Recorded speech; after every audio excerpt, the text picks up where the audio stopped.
Hello everyone, welcome to my YouTube channel Afia টিউটোরিয়ালসে তোমাদের সবাইকে স্বাগত জানাই। আজকে আমি খুবই সহজ পদ্ধতিতে কামিজ একটা কাটিং করে দেখাবো। আশা করি আজকের ভিডিওটা দেখার পরে কামিজ কাটিংয়ের আর কোনো সমস্যা হবে না, তাই পুরো ভিডিওটা মনোযোগ সহকারে তোমরা সবাই কিন্তু দেখবে। তো তার জন্য আমি এখানে একটি কাপড়কেই দুভাজে ভাঁজ করে রেখেছি। আমি কিন্তু দুটো পার্ট কাটিং করব আলাদা আলাদাভাবে, একসঙ্গে কিন্তু চারটি পার্ট একসঙ্গে করে কাটিং করব না। যারা একসঙ্গে চারটি পার্ট রেখে দুটো পার্ট কাটিং করো তারা কিন্তু বলবো না যে ভুল কাটিং, তবুও তোমরা একটি একটি পার্ট কিন্তু আলাদাভাবে কাটিং করবে। আলাদাভাবে পার্ট কাটিং করলে খুবই সুন্দর কাটিং হবে। যেখানে কাটিং সুন্দর হবে সেখানে কিন্তু সেলাই অবশ্যই সুন্দর হবে। তো এখানে আমি আমার লেন্থ অনুযায়ী এখানে নিয়ে নেব। তো যতটা তোমাদের লেন্থ হবে তার থেকে ঠিক 2 ইঞ্চি এক্সট্রা করে তোমরা কিন্তু এখানে লেন্থটা নিয়ে নেবে। আমার এখানে পুরো কাপড়টাই কিন্তু লেন্থ অনুযায়ী লেগে যাবে। এবার পুটের মাপ কতটা ইঞ্চির জন্য, কতটা মেজারমেন্টের জন্য তোমরা কতটা পুট নেবে সেটা তোমরা বুঝতে পারো না। আজকে আমি এখানে বলে দিচ্ছি যে আমার এখানে পুট আছে 15 ইঞ্চি। 15 ইঞ্চির হাফ করে আমার কতটা আসছে যে 7.5 ইঞ্চি। 7.5 ইঞ্চি কতটা গলার ওপরে কিন্তু এই পুটটা নিতে হবে। পিছনের গলা যতটা হবে সেই অনুযায়ী কিন্তু পুট তোমাদেরকে নিয়ে নিতে হবে। তো আমি এখানে 1 থেকে 4 ইঞ্চি পর্যন্ত গলার জন্য, পিছনের গলার জন্য কিন্তু 7.5 ইঞ্চি পুটটা নিয়ে নেব। এবং এখানে আমি যখন তোমার গলা হবে 5, 6, 7, 8 তখন কিন্তু তোমরা 7.5-এর থেকে এবার কিন্তু 2 করে কমিয়ে কমিয়ে আসবে। যেমন মনে করো এখানে আমি 5 ইঞ্চি গলা করছি, তো 7.5-এর থেকে 2 ইঞ্চি কিন্তু কমিয়ে নেব। তাহলে কত হবে? 7 ইঞ্চি 2 তো এখানে আমি 6 ইঞ্চি গলা করছি, তেমন এখানে 6 ইঞ্চি গলা করলেও 2 কিন্তু কমে আসবে। তো এখানে কত হবে? 6 ইঞ্চি গলার জন্য আমি এখানে 7 ইঞ্চি নিয়ে নিচ্ছি। তো এভাবে কিন্তু গলা তোমরা যেভাবে করবে সেভাবে কিন্তু 2 অনুযায়ী কিন্তু কমাবে। কিন্তু কমিয়ে কমিয়ে একদম কম্পালসারি যে একদম কতটা মেজারমেন্টে তোমরা কমাবে সেটা তোমাদেরকে বুঝতে হবে। তো প্রত্যেকটা মেজারমেন্ট এখানে যেরকম 8, 9, 10, 11, 12 যতটাই কেন পিছনের গলা করো না কেন, কিন্তু এখানে বড়দের জন্য পুট কিন্তু তোমাদেরকে 6 ইঞ্চি মেজারমেন্টে রাখতে হবে। 8, 9 মেজারমেন্টে তো তোমার চলেই আসবে যে 6 ইঞ্চি পুট। তো এভাবে কিন্তু 6 ইঞ্চির নিচে কিন্তু পুটটা যা আর নিচে হয় না। 6 ইঞ্চি পুট কিন্তু বড়দের জন্য যথেষ্ট। ছোটদের জন্য কিন্তু তোমরা 5, 5.5, 4.5 এরকম কিন্তু ছোটদের মেজারমেন্ট নিতে পারো, কিন্তু বড়দের মেজারমেন্টে 6 ইঞ্চির নিচে কিন্তু পুটটা নামে না। তো আমি এখানে বুঝিয়ে দিয়েছি। তো ওদিক থেকে আমি পুটটা কেন নিচ্ছি না তোমাদের বোঝার অসুবিধা হবে, তার জন্য আমি এদিক থেকে পুটটা নিয়ে নিচ্ছি। আমার কিন্তু লেন্থটা পুরো কাপড়টাই লেগে যাবে। তো আমি এখানে পুটটা নিয়ে নিচ্ছি। আমার পিছনের গলা কিন্তু 5 ইঞ্চির নিচেই হবে, তাই জন্য আমি এখানে পুটটা 7 ইঞ্চি নিয়ে নিচ্ছি। 7.5 নিচ্ছি না, আমি এখানে পুট 7 ইঞ্চিতে নিয়ে নিচ্ছি। এভাবে কিন্তু পিছনের গলা অনুযায়ী তোমরা পুটটা নিয়ে নেবে। আশা করি এতটা পর্যন্ত ভালোভাবে বোঝাতে পেরেছি। তো পুটটা নিয়ে নিলাম আমি এখানে 7 ইঞ্চি। তো এখানে আমি আড়মোহর কতটা নেব, তো যতটা ইঞ্চি আমি পুট নিয়েছি সেভাবে কিন্তু আড়মোহর নিয়ে নেব। তারপরে এই নয় যে তোমাদের ক্লায়েন্ট যে ছোট পিট করবে পুটটা তোমাদের তখন ছোট আসবে, সেই অনুযায়ী কিন্তু তোমরা আড়মোহরটা নেবে না। সেই অনুযায়ী কিন্তু 1 থেকে 1.5 ইঞ্চি তোমরা বাড়িয়ে আড়মোহরটা নেবে, ঠিক আছে? তো এখানে আমি যতটা কিন্তু পুট নিয়েছি ততটাই আড়মোহরের মাপটাও নিয়ে নিলাম। নিয়ে এখানে স্ট্রেট লাইন করে দিলাম। তো যেখানে আর্মহোলের লাস্ট লাইনটা হয়েছে সেখান থেকে শুরু হবে বডির মেজারমেন্টটা। তো বডির মেজারমেন্টটা এখানে তোমরা কতটা নেবে, যে তোমাদের যতটা বডির মেজারমেন্ট আসবে তার 4 ভাগের 1 ভাগ নিয়ে নেবে। তো নিয়ে 2 ইঞ্চি নেবে এক্সট্রা সেলাই মার্জিনের জন্য। কম্পালসারি যে কোনো মেজারমেন্ট অনুযায়ী তোমরা কিন্তু 2 ইঞ্চি এক্সট্রা করে নিয়ে নিতে পারো। তো এখানে আমি আর্মহোলের শেপটা করে দিচ্ছি। এখানে আমি 1 ইঞ্চিতে আর্মহোলের শেপ করছি, কারণ এখানে তালপাটের অংশ কাটছি আমি, এটা সামন পাট। এভাবে এই লাইনটাকে একটু ভিতরের দিকে খেলিয়ে এভাবে শেপটা করে দিয়েছি। এভাবে শেপ করলে কিন্তু তোমাদের বডির ফিটিংসটা খুবই ভালোভাবে হবে। তো যতই সুন্দর কামিজ হোক না কেন, বডির মেজারমেন্টটা সুন্দর না হলে কোনো কামিজই কিন্তু ভালো হয় না। তো আমি এখানে হিপসের মাপে চলে যাব। হিপসের মাপটা আমি ডাইরেক্টলি হিপসের মাপে চলে যাচ্ছি, কারণ হিপস থেকে তারপরে আমি ওয়েস্টের মাপটা বের করব।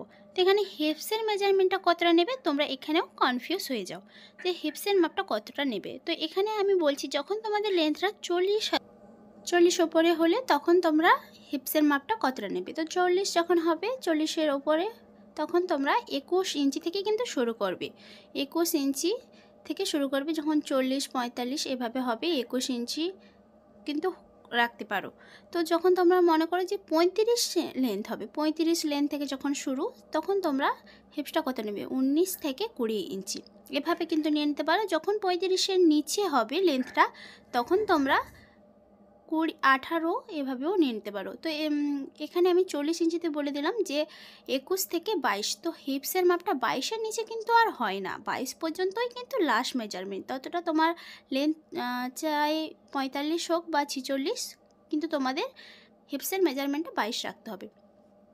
এখান থেকে আমি ওয়েস্টের মাপটা বের করব। তো কিভাবে বের করব, যে যেখানে পর্যন্ত আমাদের আর্মহোলের লাস্ট লাইনটা হয়েছে সেখান পর্যন্ত ফিতেটিকে রেখে মাঝ বরাবর এভাবে ফোল্ড করে মাঝখান থেকে যে মার্জিনটা করলাম এটাই কিন্তু ওয়েস্টের মাপ। ঠিক আছে, এখানে স্ট্রেট লাইন করে দিয়েছি, এখানেই কিন্তু ওয়েস্টের মাপের মেজারমেন্টটা নিয়ে নেব। তো ওয়েস্টের মাপটা এখানে আমি নিয়ে নিচ্ছি, 4 ভাগের 1 ভাগে নিয়ে নিলাম এবং 2 ইঞ্চি এক্সট্রা নিয়ে নিচ্ছি সেলাই মার্জিনের জন্য, কখনো যদি লুজ করি তার প্রয়োজন পড়বে। তো এখানে আমি হিপসের মেজারমেন্টটা নিয়ে নেব। তো হিপসের মেজারমেন্ট যতটা তার 4 ভাগের 1 ভাগ নিয়ে নিলাম এবং এক্সট্রা কিন্তু এখানে আমি 1.5 ইঞ্চি নিয়েছি, বেশি কিন্তু নিইনি, 1.5 ইঞ্চি নিয়েছি। তো এইভাবে লাইনটাকে রেখে এবার স্ট্রেট লাইন করে দেবো। এদিক থেকে এই লাইনগুলোকে মিলিয়ে দেব। এই লাইনগুলোকে আগে ভালো করে ধরে স্কেলের সাহায্যে মিলিয়ে দেব। তোমরা চাইলে আলতো হাতেও কিন্তু মিলিয়ে দিতে পারো। স্ট্রেট লাইন করে মিলিয়ে দিয়েছি, এবার নিচের পোর্শনে আমি এরকম শেপ স্কেলের সাহায্যে মিলিয়ে দেব। এভাবে রেখে কিন্তু মিলিয়ে দেবো। তো নিচের পোর্শনটা তোমরা ঠিক কতটা বাড়িয়ে রাখবে এটাও খুবই একটা গুরুত্বপূর্ণ বিষয়। তো এখান থেকে ডাইরেক্টলি মেজারমেন্ট সহ কিন্তু হিপসের মেজারমেন্টটা নিয়ে নিচ্ছি। যতটা হিপসের মেজারমেন্ট আসছে তার থেকে ঠিক 1 থেকে 1.5 ইঞ্চি এক্সট্রা করে এদিক থেকে নিয়ে নিচ্ছি। তোমরা চাইলে 2 ইঞ্চিও এক্সট্রা নিয়ে নিতে পারো যারা নিচের ফাড়াটা একটু বেশি বড়। তো আমি এখানে হিপসের মেজারমেন্টের থেকে 1.5 ইঞ্চি এক্সট্রা করে এখানে স্কেলের সাহায্যে মেজারমেন্টটা করে দিলাম এবং নিচ থেকে আমি 1/2 ইঞ্চির মতো একটা ডাউন শেপ করে দিয়েছি। তো যেভাবে ড্রয়িং করেছি সেভাবে কিন্তু কাটিংটা করে নিয়েছি। তো আমার প্রথম পার্টটা কাটিং করা একদমই কমপ্লিট। নেক্সট পার্টটা কাটিং করব, তার জন্য আবার কাপড়টিকে ভালোভাবে রেখে প্রথমের পার্টটা তার উপরে রেখে দিলাম ভালোভাবে বিছিয়ে। এভাবে প্রথমের পার্টটা রেখে দিলাম। তো আমার দিকটা জয়েন্ট সাইড, অপর দিকটা কিন্তু খোলা সাইড। এভাবে ভালোভাবে কাপড়টিকে মিলিয়ে দিয়েছি দুটো।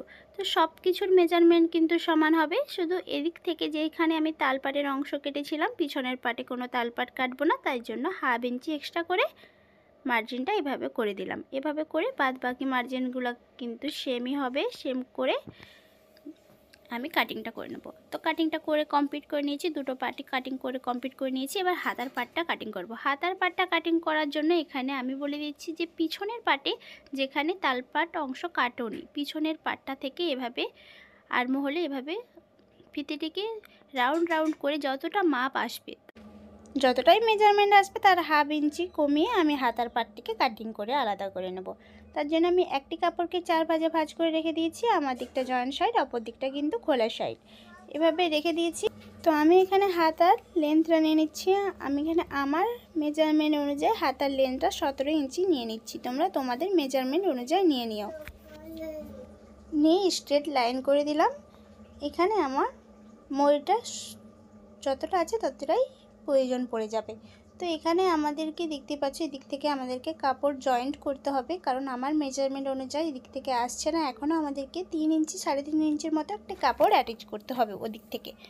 তো তার আগে আমি এখানে স্ট্রেট লাইনটা কেটে আলাদা করে দিলাম, দিয়ে এখানে মোটামুটিভাবে হাতার একটা শেপ করে দেব। যারা জয়েন্ট করে হাতা কমপ্লিট করো এভাবে কিন্তু করতে পারো, কোনো সমস্যা হবে না। তো ওই দিক থেকে 3 ইঞ্চি নিচে একটা ডাউন শেপ করে দিলাম, এদিক থেকে 3.5 ইঞ্চি রেখে একটি মার্জিন করে আলতো হাতে শেপটিকে মিলিয়ে দিলাম। এভাবে করে দিলাম, দিয়ে এই শেপটাকে কেটে আলাদা করে নেব এবং বাদ বাকি কাপড়টি আমি সাইড থেকে জয়েন্ট করে নেব। এভাবে শেপটিকে ভালোভাবে মিলিয়ে আমি কাপড়টিকে কেটে আলাদা করে দিলাম। এখান থেকে আমি কাপড়টিকে জয়েন্ট করে নেব। তো বাদ বাকি কাপড়টা আমি এভাবে জয়েন্ট করে নেব। তো আশা করি বুঝতেই পেরেছো কাটিংটা। তো আজকের ভিডিওতে এইখান পর্যন্ত। আশা করি কাটিংটা তোমরা সবাই ভালোভাবে বুঝতে পেরেছো। ভিডিওটা ভালো লাগলে অবশ্যই লাইক করে দিও।